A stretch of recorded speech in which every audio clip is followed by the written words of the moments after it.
Hey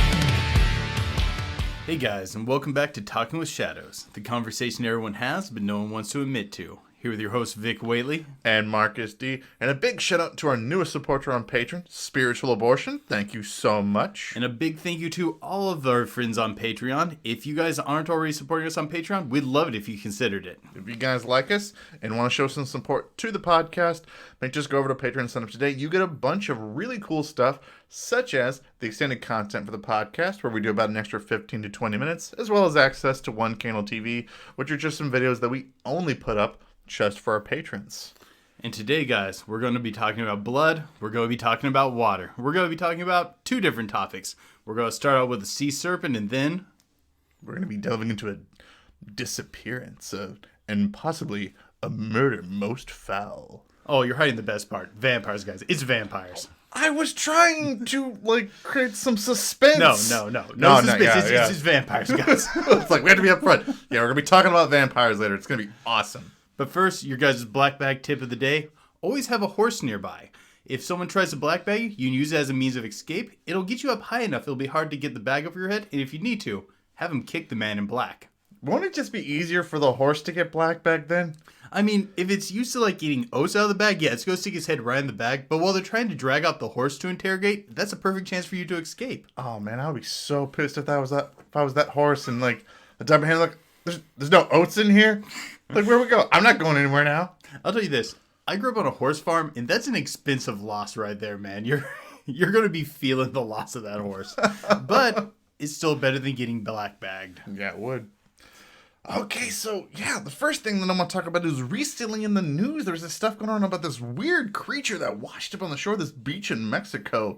I think it's pronounced Destiladeras, Mexico? I really hope that's right, because I have no chance of pronouncing this correctly. We are so bad at pronouncing stuff. Our apologies if we did, but that was our best guess. That was a long city down there. And while we're talking about it, let me pop up a picture of this for us to look at. And can you put a picture of this in the show notes as well? Yeah, I'll put a link to you guys, and we'll also post just a link to the article on our Facebook too, so that you guys can see this. And definitely check out this creature. It's very, very odd. It's being called this bizarre eyeless dolphin. And I've been looking at this thing a lot, guys.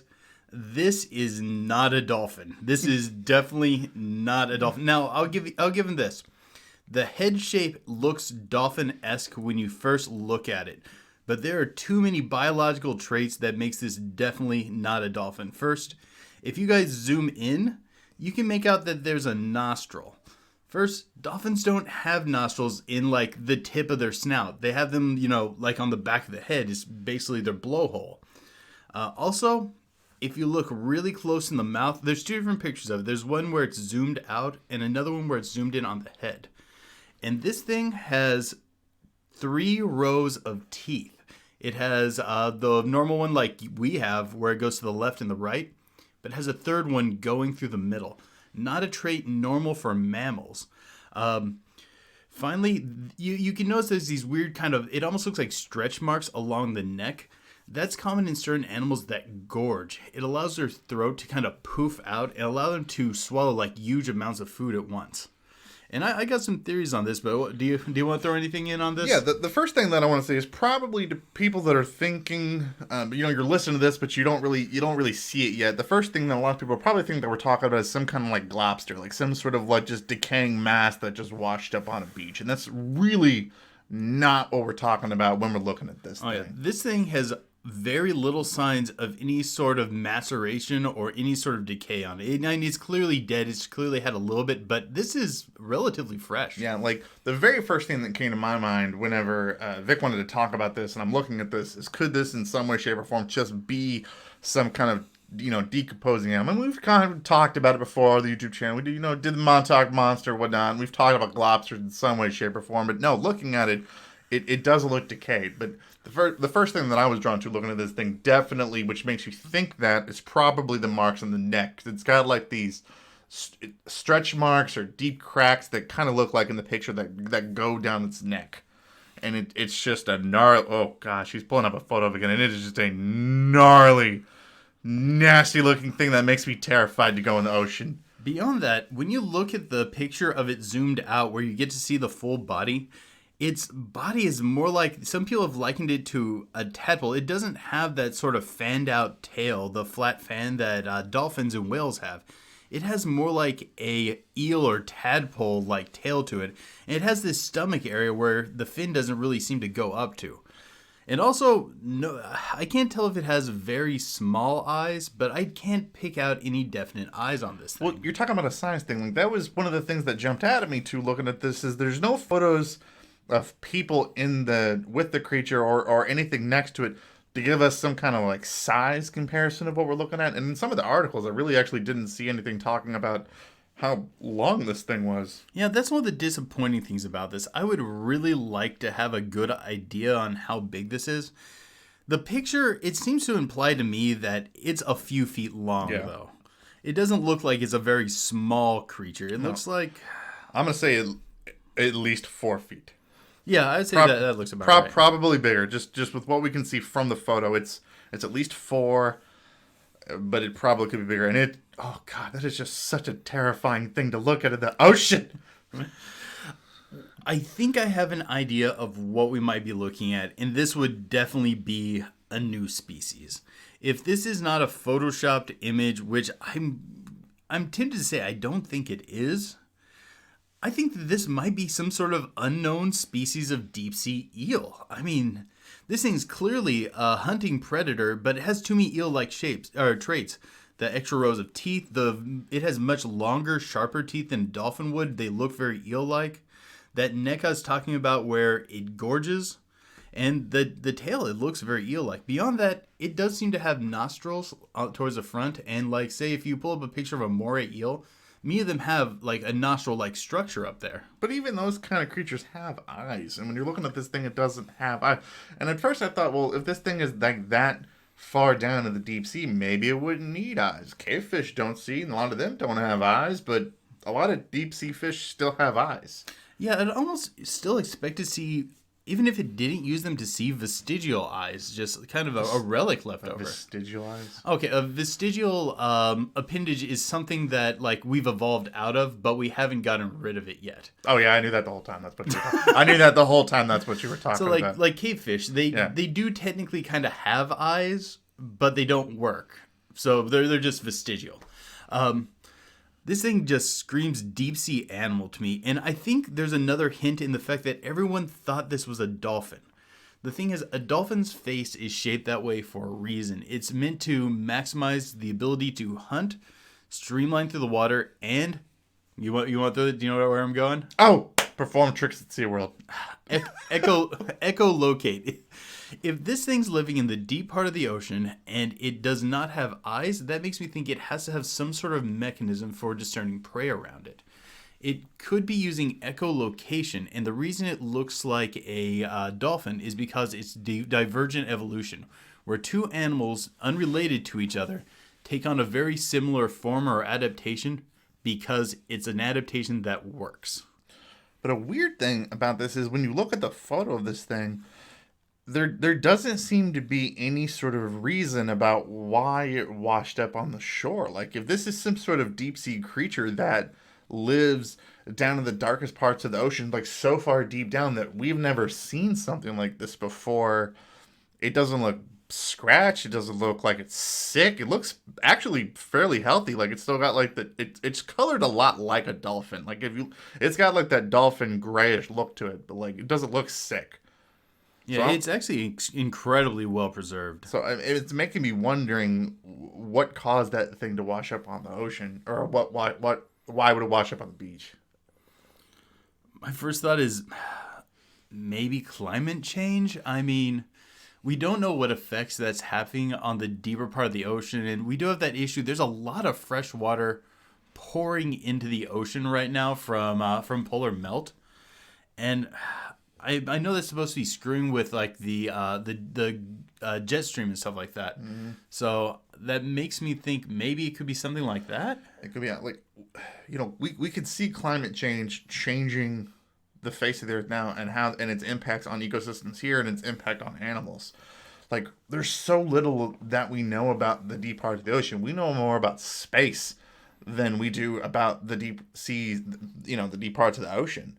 So I can't even fathom what that's having an impact on, like, down in there on these ecosystems and whatnot. And it's making me wonder if that could be what's driving a lot more of these modern, paranormal cryptid encounters that we're having, or just paranormal things in general. Man, if this is real, this is a really amazing find. Like, if they can find this body, and I kind of hope that if this is a true story, someone snatched up the body and has begun doing DNA testing. Usually DNA testing is really hard, and I covered this in like some of our other videos, like the Alvin plesiosaur. That DNA testing is hard on things that have been in the water for a long time because maceration and sun bleaching kind of destroys the DNA pretty quick. That's why a lot of lobster stories, you don't find out what they are because they've been decomposed so long. Yeah, it's like the DNA is just not in a salvageable way. But this, like we've been saying, it looks fresh enough that you might be able to pull a DNA sample off something like this. And I'd love to see what they got back. My bet is it's going to be in the eel family. I'd almost guarantee it. Also, something that we haven't really gotten to is when you look at the picture of it being more zoomed out, it has kind of a shepherd's crook shape to it, where the tail's long and then it kind of curves up, ending with a head, which would make me think that if it lives down in the water column, it kind of hovers in the water column with the tail pointed downward, keeping it just balanced. And the head's just there positioned to echolocate and then snatch at things that come close. Like oarfish, if I remember right. They're these long, almost eel-like creatures. You'll see them sometimes on cryptid pages because they look so bizarre. But they are a known species. But they'll kind of just hover vertically in the water table because it is a useful tactic for them to hunt. I'd almost think that this is using a mechanism along those lines. It looks like some mad scientist took a dolphin and an eel and then just combined them together and went, nope. And just tossed it out. I mean, I've seen people online saying that maybe this is some sort of experimental thing, but I don't think it needs to be. I think this is a creature that could naturally exist. Now, why have we never seen it before? Maybe it's a rare species, or I don't know. I don't have a good reason on why we haven't seen this thing before. Could always just blame the Hollow Earth theory. Oh. Like, that's a good cop-out answer for why we haven't seen it. It's the Hollow Earth. It lives down in the deep recesses of the Earth, and it just came out now. So, okay, if I understand the Hollow Earth theory correct, there's another world down there with its own oceans. So, it swam out of the inner Earth ocean, somehow traveled through the caves to get to regular Earth ocean, and then got here and died. Yeah. Like, our climate changed oceans merged into their natural oceans, and I went, what's going on with this? Let me investigate. Oh, now I'm dead. And it washed up on a beach. But please, guys, definitely look on our show notes. Check this out. This is a really amazing find. I've been dying all week to talk about this. Please tell us what you think about it, what you guys think it is. We'd love to get your guys' input on that. If this comes out and turns out it's photoshopped, my heart's going to be broken. They will have broken my little heart. I mean, if you look at it, there's no actual images of other people with it. And if you read a lot of the articles, there's no, like, somebody came and got it. There's nothing like that. Like, I think if people were really there, that, like, there'd be photos of people with it. But yeah, I mean, the story is very vague, which does make me think a potential host. But at the same time, I can't find the artifacts or anything in the imagery. It looks like a very real image. But again, I hope that it's real, and it could be. Yeah, crossing my fingers.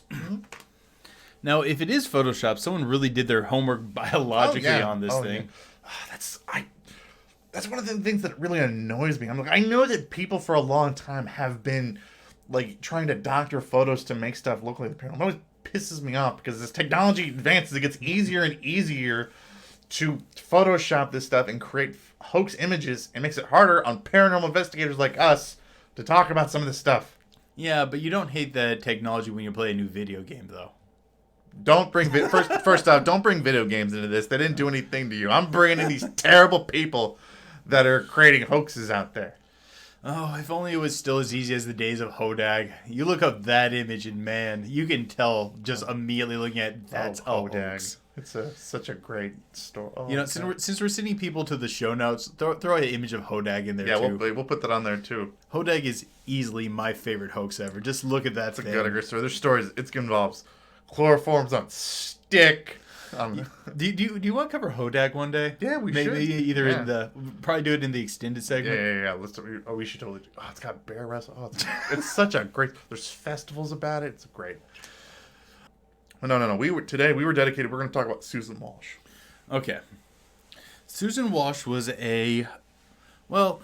she's a complex person, and it's a complex case. And let's preface this because generally with disappearances, I'm not super always excited about. Like I like true crime and all that too, but you know, most disappearances could just be wrote off to other things. There needs to be some kind of paranormal element to it. I'm very neutral on true crime stuff. I mean, I'm okay. I like some. And I get why people like them. They're just not my cup of tea, and that's not what we're trying to do today. Yeah. Guys. We wanted to bring you guys something with a cool paranormal twist, and I've wanted to talk about this one for a while. This is like no kidding. Long before we ever started this program, the two of us had a conversation about, hey, did you ever see that documentary that was talking about like this reporter and her disappearance and like it possibly being vampire related? I'm like, oh yeah, I did. I think this may have been one of our like the very first stories that we were like probably like we had both heard of and that we were like really interested in. And I'm glad that we're eventually covering it. Yeah. I remember watching this. I remember watching documentaries about this, like on TV and stuff, when it was going on. But don't worry, guys. We're not going to try to become a true crime podcast or anything like that. Yeah, we are a paranormal podcast, and we're going to bring you something with a twist. So as you were saying, Susan Walsh. She's a very complex individual. We're talking. Okay, she wanted to become a journalist. Put herself through school by working as a stripper. After she graduated and started to become a journalist, she continued doing the stripper thing as well, though, to help make ends meet.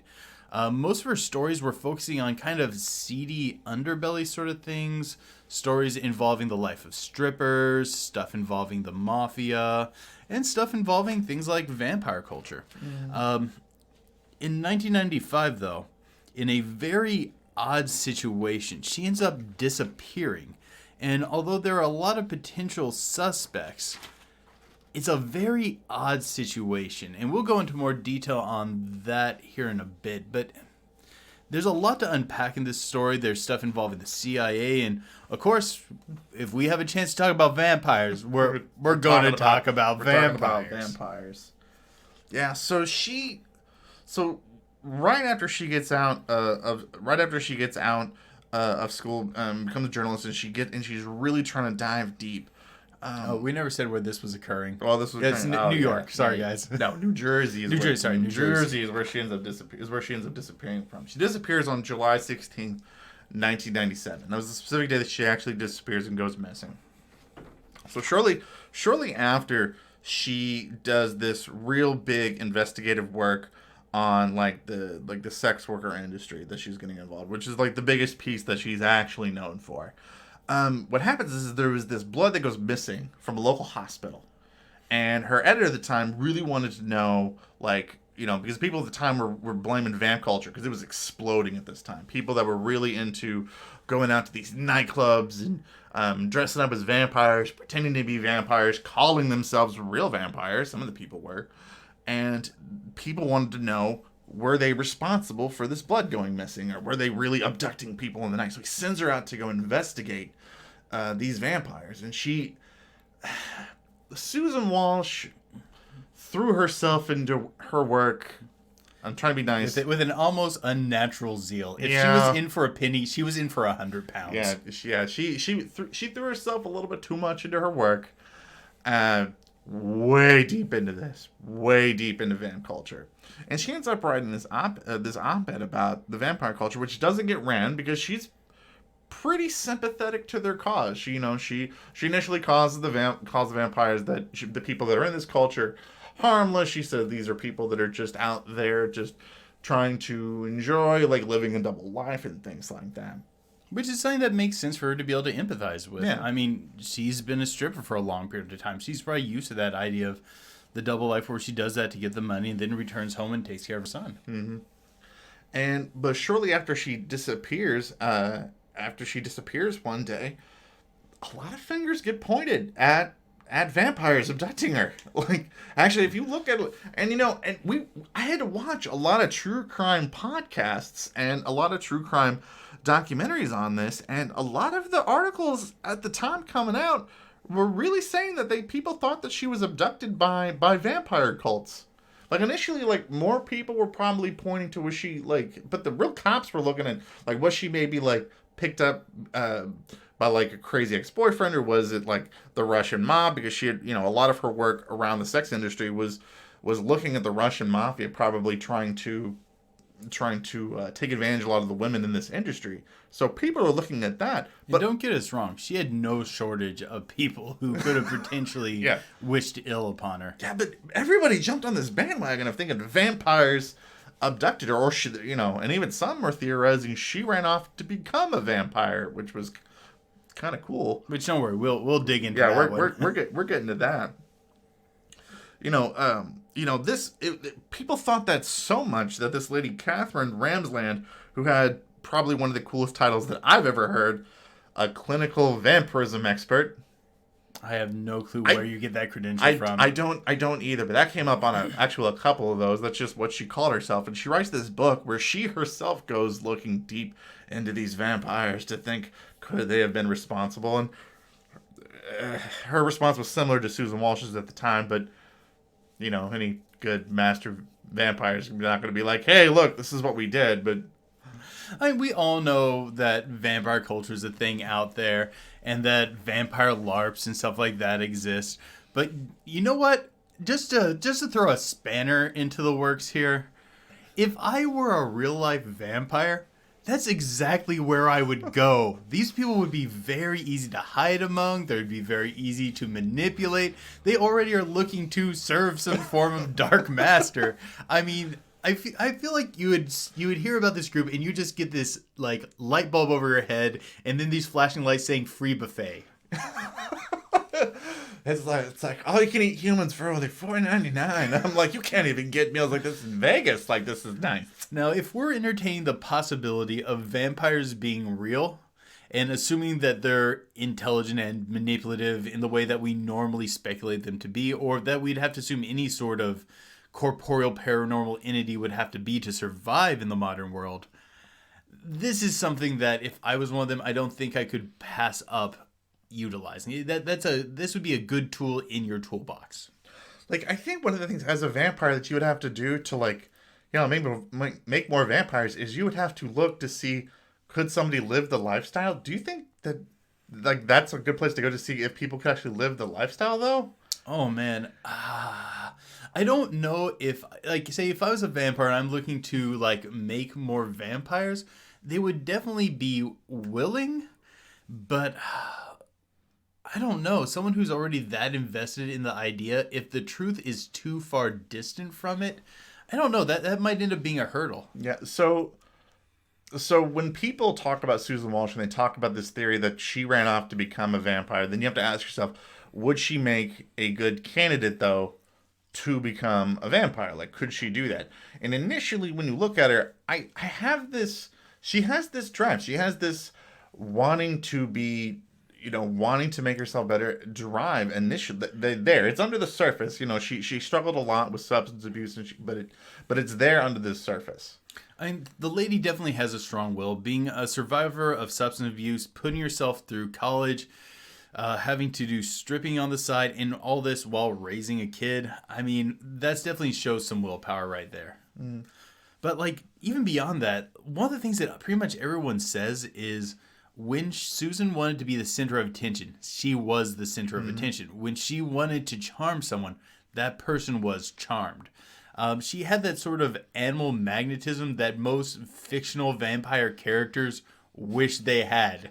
It seems to be like she already naturally possessed the sort of things most authors try to instill in those sort of characters. And when I think about a vampire, I'm thinking about a person that was once human, that becomes one. And when you think about our hierarchy of needs and the things that we need,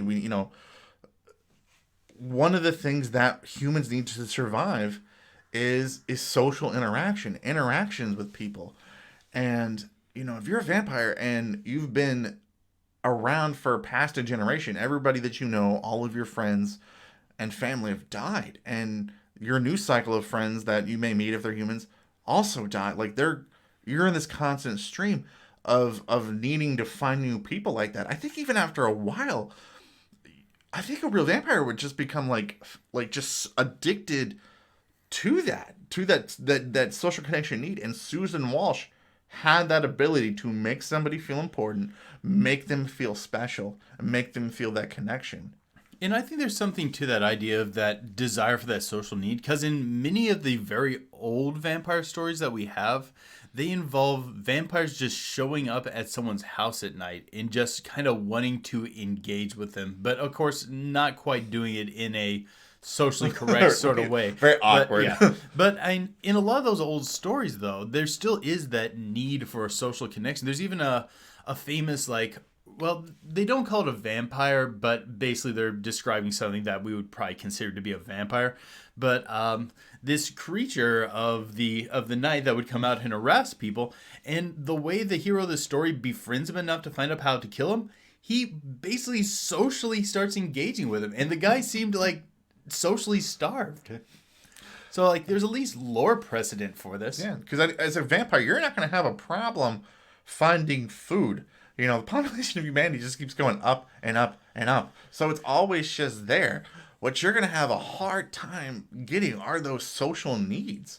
So I think some of those real charismatic individuals are just going to be the people that are just, it's like a moth to a flame almost. So are you kind of running off the idea that perhaps she dove into this vampiric subculture, potentially caught the eye of potentially an actual supernatural predator that would have been there just kind of benefiting off the subculture, and then maybe got drawn in that way? That makes a degree of sense, but I'm going to pitch you something close to that. If not for the social need, seeing how social, outgoing, and how much presence she naturally possessed, that she was spotted out of the crowd and someone just went, that's someone I want to make a vampire.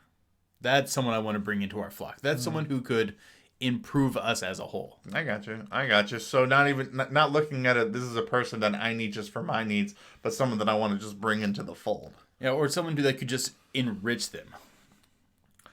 I could see that. I could see that. She had connections. She was a strong-willed person. She was incredibly charismatic.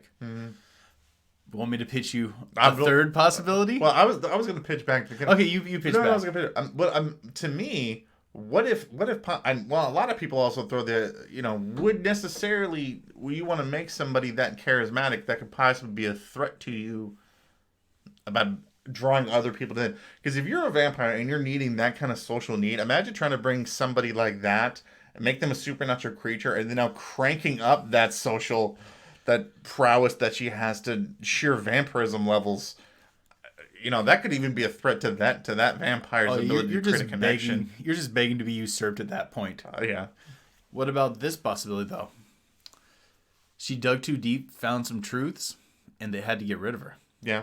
Because she definitely had that drive to find out the real story. She would go to extreme measures in order to do that. I mean, even to unhealthy levels. I mean, she was already delving heavily. She already had a problem with substance abuse in that lifestyle. And then whenever she wanted to, one of the big articles that she wrote on the culture of the stripping industry that she did. So she throws herself into that, putting herself into a very unhealthy environment. So she would be the kind of person that would dig too deep. Do you think she's the sort of person that would, if offered the chance to become a vampire, do you think she'd take it? I have a hard time believing that Susan Walsh could, when you listen to the parts of the story where she talks about how much being a mother meant to her, because her kid lived with her. Her kid lived with her. Didn't really live with dad. Generally lived with her. And when she disappears on that July day, she disappears, and doesn't come back for her kid. Like her kid, like for for the rest of his life lives with dad. And there's a lot of weird things about that day. Like she goes out, she drops off her kid with her ex-husband who happens to live in the same building as her. She goes across the street to use the payphone, which was normal in that time period, and then she never comes back. That's the last she's seen of. But she leaves her wallet behind. She leaves her personal effects behind. Leaves her medication behind. Yeah, leaves her medication behind. It's pretty clear that she was planning on coming back.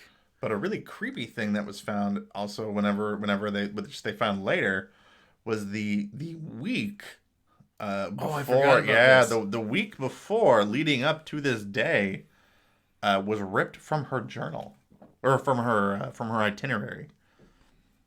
So she was definitely up to something going on that someone didn't want found. Yeah, or someone didn't want to know where she had been. Yeah, absolutely.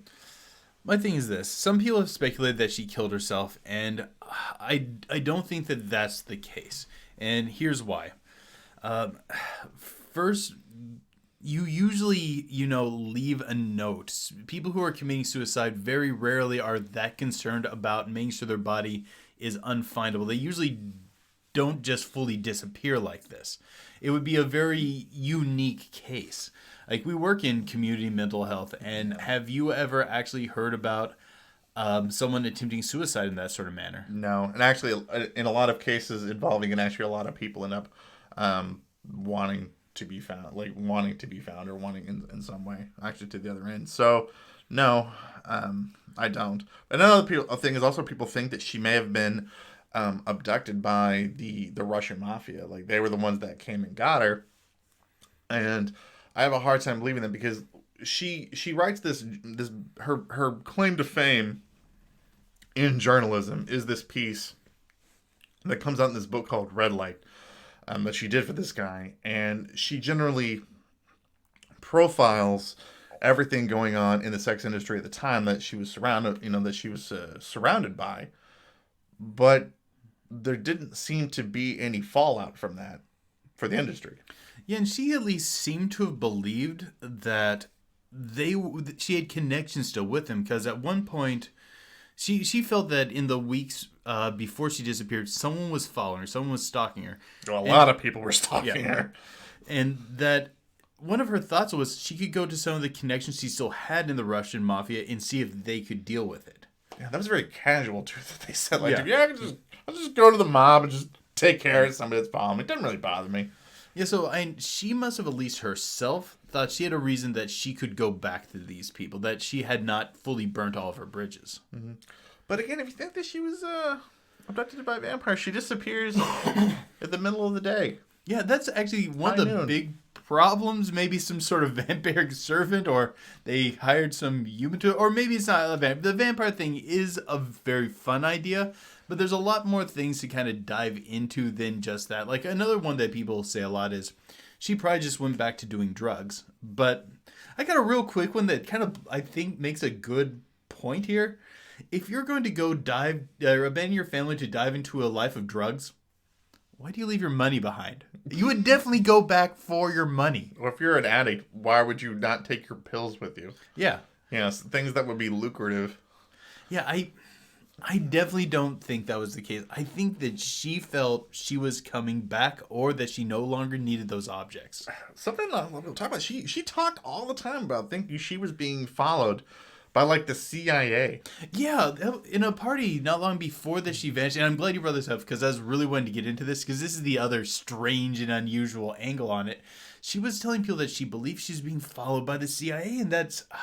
well, what do you think? Well, I really want to know, because I hear that in a lot of paranormal stories of people saying, oh, I'm being followed by the CIA. I'm being followed by the Mafia. I'm being followed by... How would you be able to recognize the differences between a CIA agent, a man in black, and, like, the mob?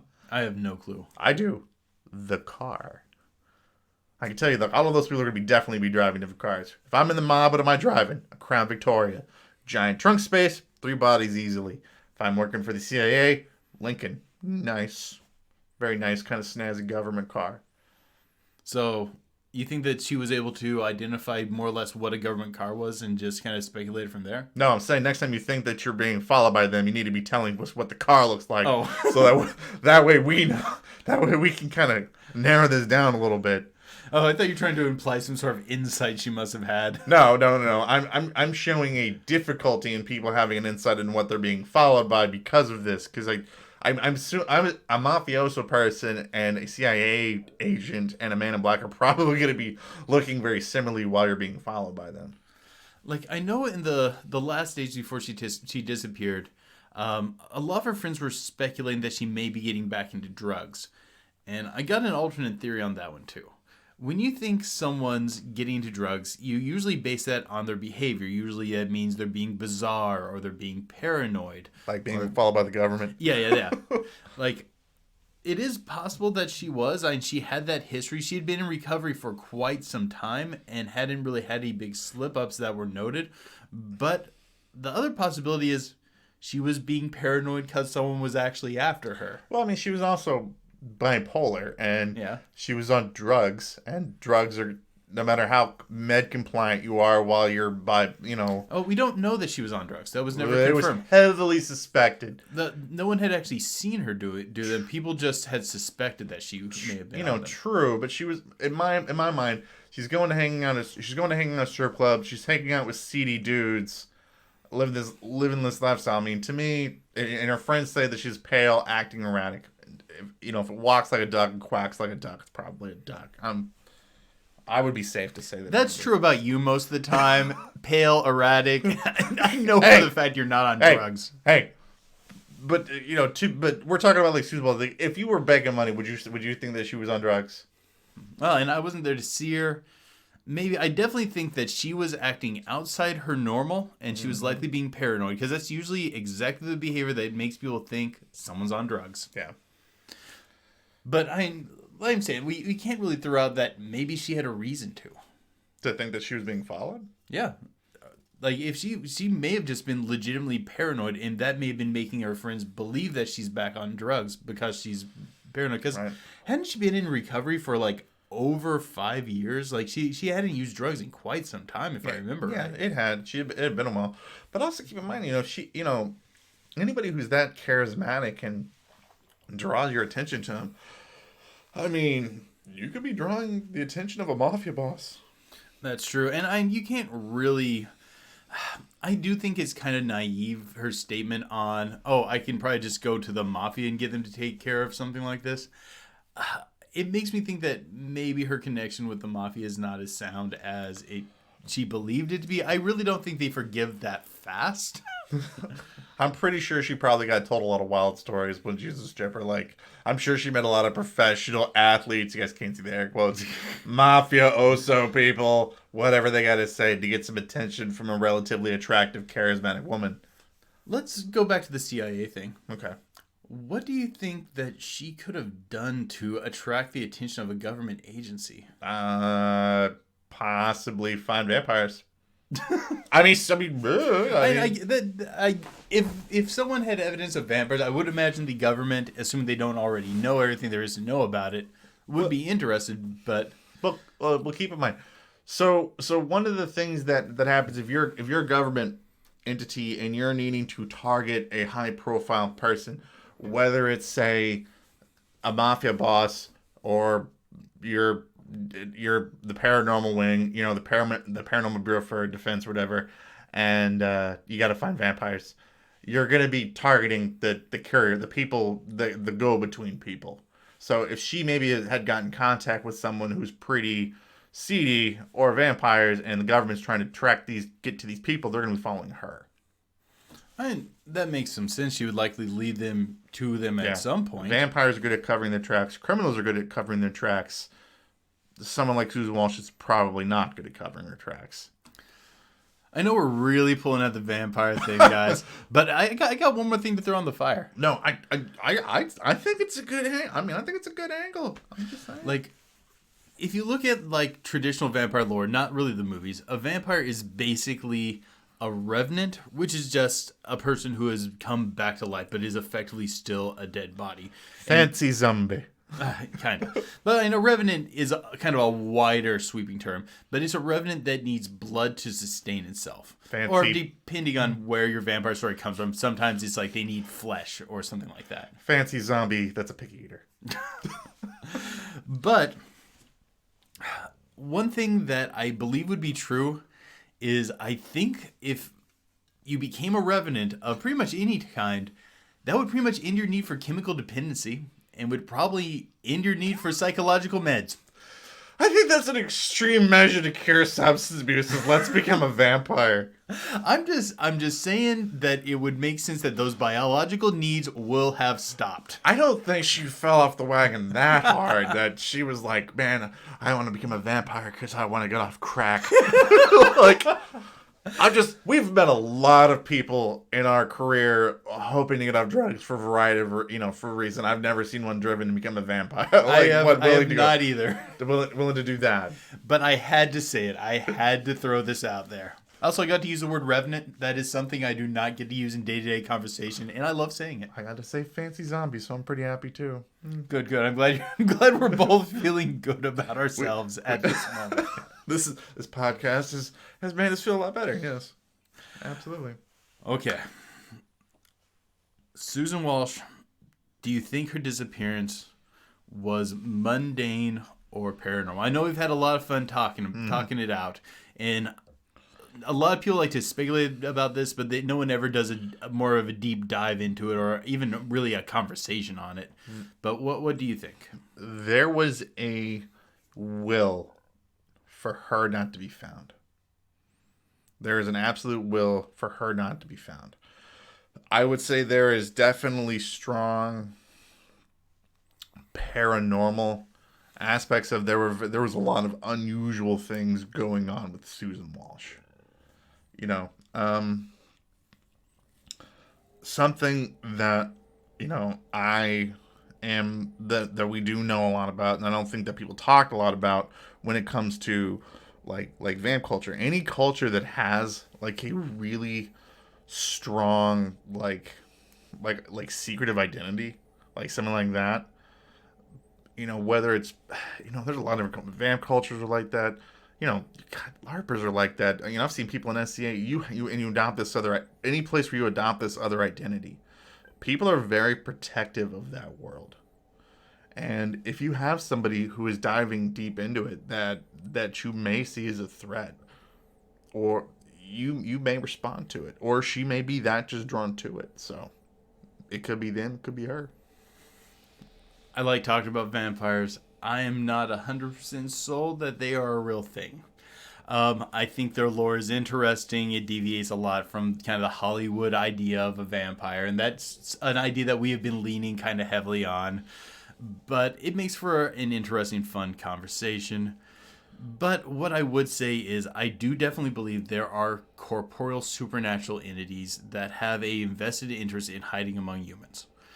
And I think a place like a vampire club would be a very easy place to find people to manipulate and to serve your own ends. Now, I can't say that you ran afoul of something like that, but it's something that I would say is a possibility. If you're a magnetic personality, by very definition, you draw attention. And I imagine, based on what people said about her, she was probably the most magnetic personality there. Not saying bad things about people in Vampire Society, it's just people say that she was just incredibly charismatic, that she lit up rooms when she wanted to. If she drew the attention of something sinister, I could see that happening. Also, she did live a life with plenty of people who had reasons not to like her. But we wouldn't be us if we did not entertain some of these possibilities. This is exactly what we do. Yeah. Anything before we put a bow on Susan Walsh? No, I think that about does it for today. Or at least for the free segment of the show. Yes. Stick around, guys, because we're about to get into our extended section. A segment we intermittently call Pillow Talk. I don't know why we don't remember to call it that every time. I don't know either, but it's going to be fun because today, guys, we're talking about weird stuff that's fallen from the sky. And, guys, there's been some weird stuff. Some very weird stuff. But until next time, guys, keep believing. Because we'll keep listening. So the weird stuff that's fallen from the sky. Okay, where do we want to start? So, okay. Like, You know I have a family story on this? I did not know you had a family story on Yeah, this. let's start. No. Let's say that. Let's say that for the end. No, you can't lead in with, You I have a so family. can, because you saved the best for last. Oh, you do say the best for last. Okay, so it was really weird to try to figure out where to start with this, because there's so much weird stuff that's fallen from the sky. Fish, frogs, money, blood, stuff people can identify. Large chunks of indiscriminate meat. Yeah, well, yeah. It was the Kentucky meat shower. That was definitely one. But The meat was indefinable, not indiscriminate. yeah, but that was, oh god, that was so weird. I think it was Baker County. Oh, yeah, Baker County, Kentucky, and just these large weird chunks of meat just start falling from the sky. Yeah, and one of the accounts is like from people at a funeral when it happened.